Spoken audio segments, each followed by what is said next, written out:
Hello and welcome to the Blocks Categories tutorial on scratchjr with me, Miss Green at Hoya Zanet. This tutorial is meant for beginner users of the scratchjr application using an iPad device.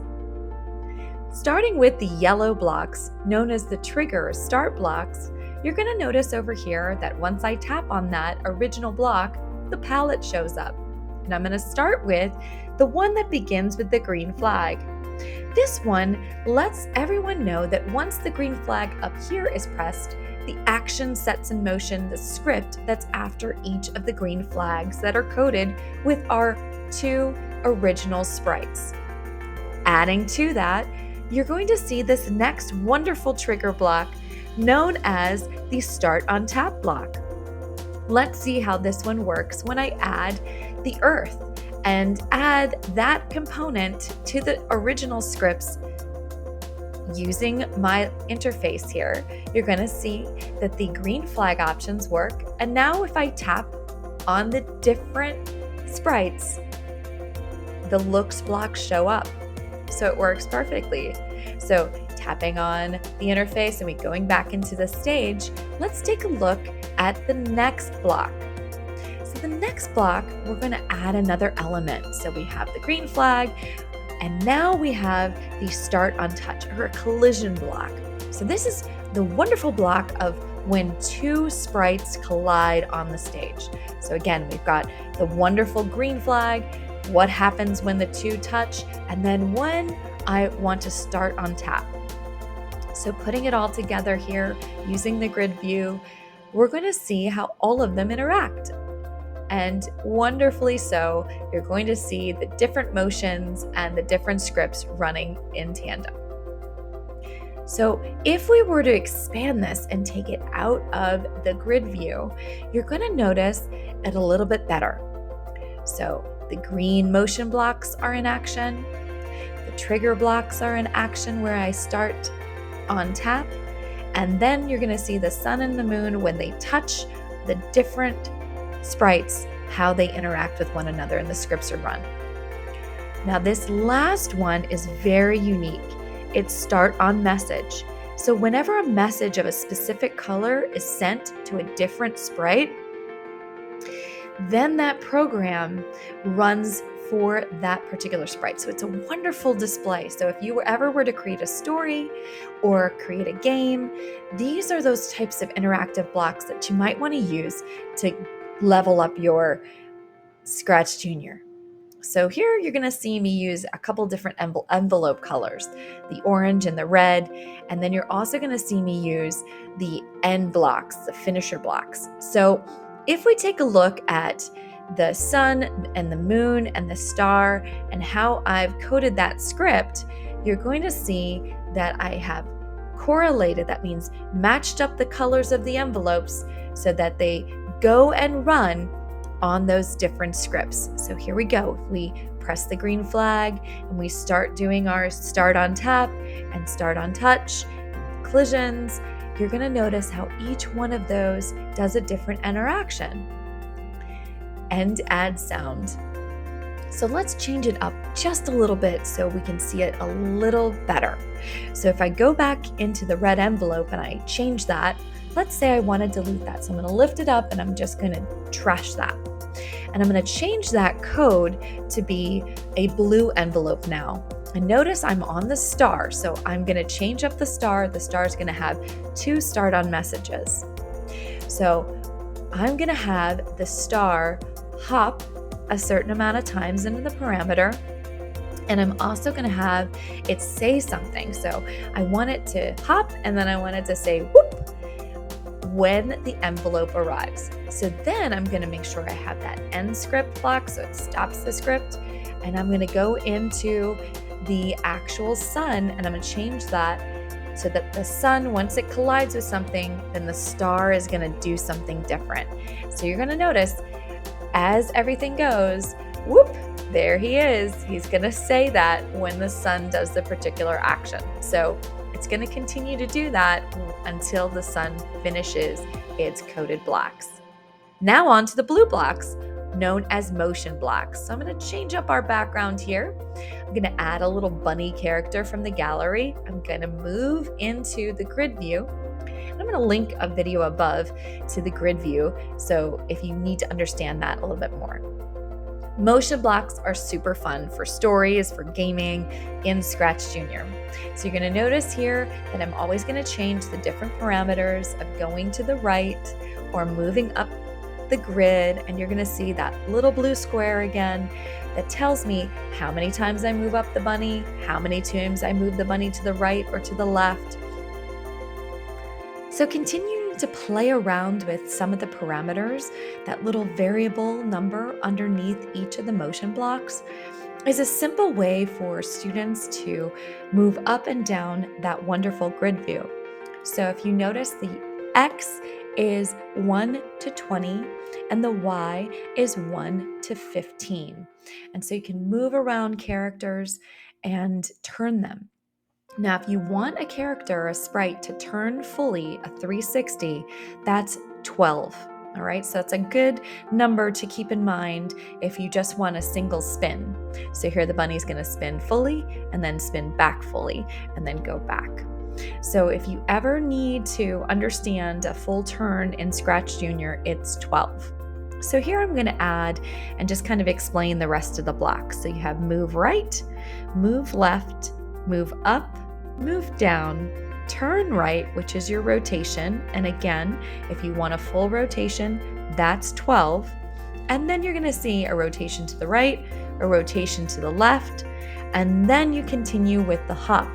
And what the hop does is it hops the number, and then what it'll do is go back to the original spot that it started the hop at. See? Just like that. And this last piece, this last particular motion block is one of my favorites because it returns the sprite to the original position where it started. So it's a return to start. And you'll see that it goes right back there to return to start. So it's great. It's a wonderful block to have. So if I wanted to add another character here, I'm just going to speed it up a little bit, add a frog, and let's say I want the exact same code. I'm going to lift that code up, highlight the frog square, and you're going to notice that same particular scripted code is there for both the bunny and the frog.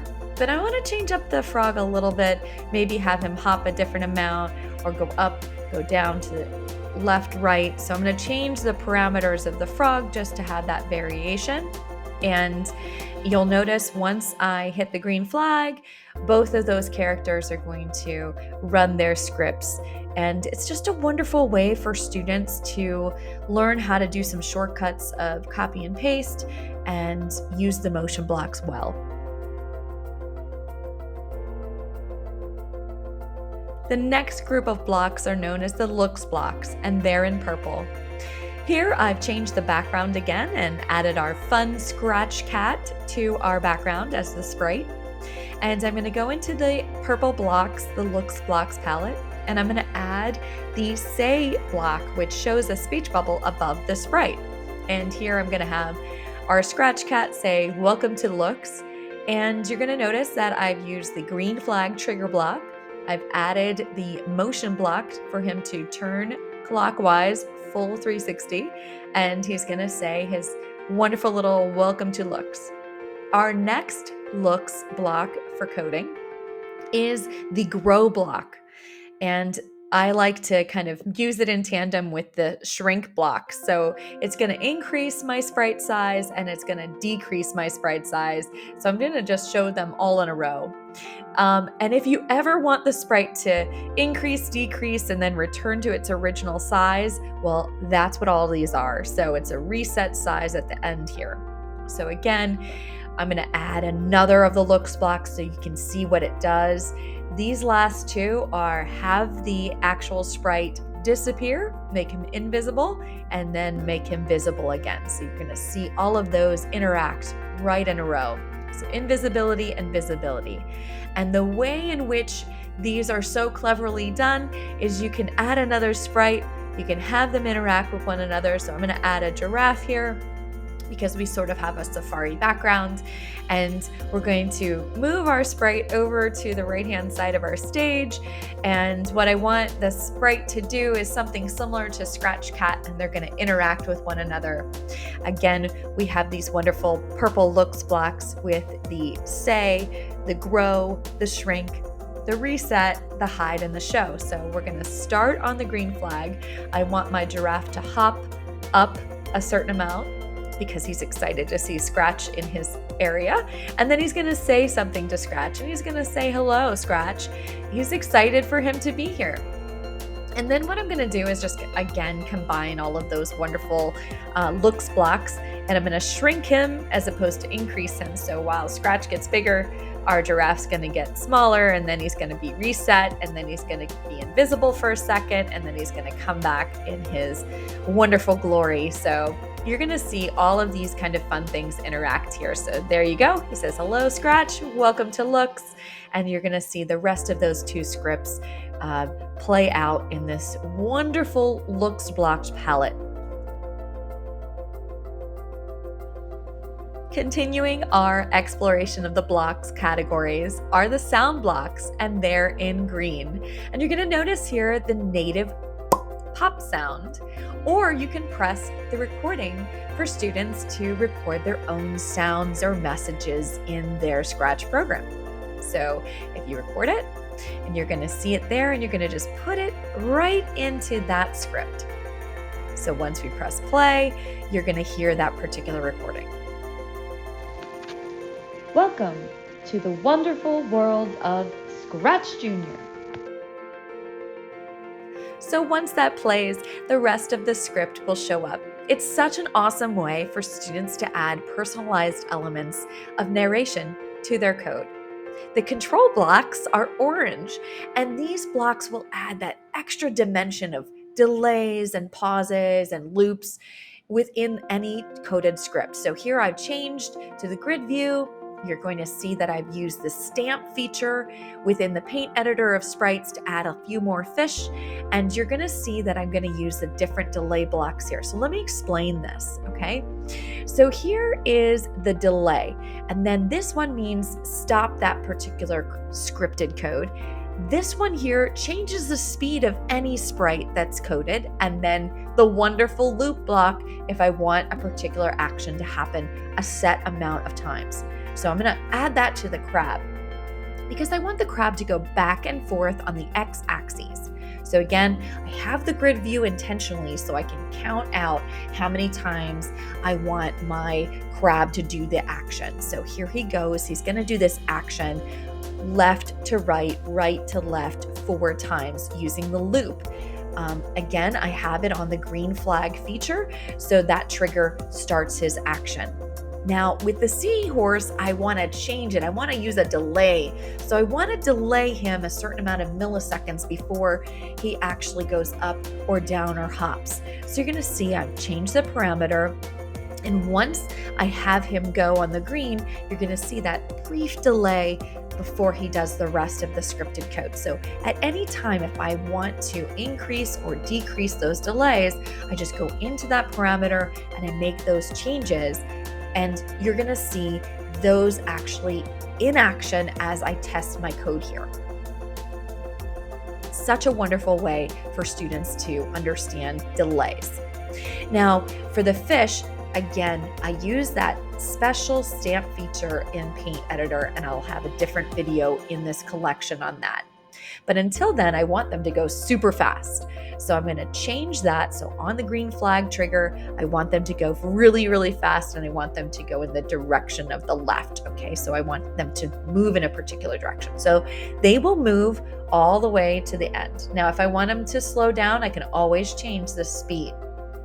If I want them to be in a loop, I can always change the speed, bring them back to the reset, change where they are on the X and Y axes, make them go really fast, add that looped feature, and then change how many times I want that to happen. So once the green flag is clicked, it creates this wonderful element of, the fish moving. And what I like about this feature is that you could use this within games for actual characters to avoid or creating a little bit more of a wonderful element of depth when you're creating the stories within Scratch Junior. So again, I'm going to have them stop that scripted code once they've reached a particular loop parameter finish point. So if I take a look at the last elements, my other separate fish here, and maybe I want them to go fast in a different direction in a loop, I can change that parameter so they're going in the opposite direction of the other fish. So if I put it all together and I take away my grid view and I go back into the whole view here and I set them in motion, you see how natural that looks? It's so awesome. And once the students are at that kind of advanced level and they add different features, it's such a clever way for them to express themselves within this coding program. So we're going to move on from this wonderful control area of the orange blocks into the final step, the final element. So if I want to change some of these blocks to be infinite loops or make them end at a certain point, we're going to use the red blocks for that. Okay, so rather than looking at ending just a script line, it will end the script for the whole entire sprite. So we're going to use the red block for that. And you're going to notice here, once these fish complete their full rotation of this entire scripted coding line, it will stop the script completely for those fish. So it's such a great element if you want to just end the entire script for that particular sprite. So it's not a delay. You're going to notice also that you're going to see right up here in those end blocks that there's an infinite loop as well. And we're going to talk about that, especially when it comes to gaming elements. So if you want a particular obstacle or something to infinitely run until the end of a script, that's the one that you want to use. So let's substitute here the stop script and let's make a separate element. Let's make a different picture scene. And you're going to see there that if I want to copy and paste my scene, all I need to do is hold down my fish, drag them over to that next scene, and you're going to see that they're copied there. So I'm going to, again, hold down, see that they become alive. I'm going to copy and paste, bring over my seahorse, bring over all those different fun elements. And that way, students learn to copy and paste and not have to worry about doing all of those scripted lines again. So I'm going to change out the seahorse. I'm going to change out the crab. I'm just going to have my fish, and see there how it has go to the next page. We're going to change that out. So I'm going to change the end script, and instead of an end script, I'm going to have them go to the next page. So this is a way to also level up any game. Super awesome. So again, stop the script, have them go to the next page, and you're going to see it in motion. So I'm going to go to that first page. I'm going to change out a few scripts so that rather than having an infinite loop, I'm going to have them actually go to the next page. So I'm going to drag and drop some elements here, and I'm going to have them like go through their code and then hit, and it's going to have a loop between the two pages. And it's so awesome. So here we go. We're going to put them in motion, and you're going to see once those fish finish that script and they disappear, you're going to see that that next page shows up. So cool. So then they'll go through this motion and you'll see them stop the script, but then they'll go back to the original first page between the two. So it's an awesome way for students if they want to have a story go back to the beginning with a loop there between the pages and the scenes, or if you wanted to do a gaming element where they have different levels, the student can also have that option as well. So from control to the end blocks, to the infinite loops, to the different scenes and pages, Scratch Junior has a wonderful opportunity for students to explore all of these different wonderful coding elements. And it's just been such a wonderful pleasure to show them how moving from the trigger to the motion, to the looks, to the controls, to the sounds, all of these elements add that personalization to their code. So until next time, thank you so much for watching, and I hope you enjoy these different coding blocks and the blocks palettes within Scratch Junior.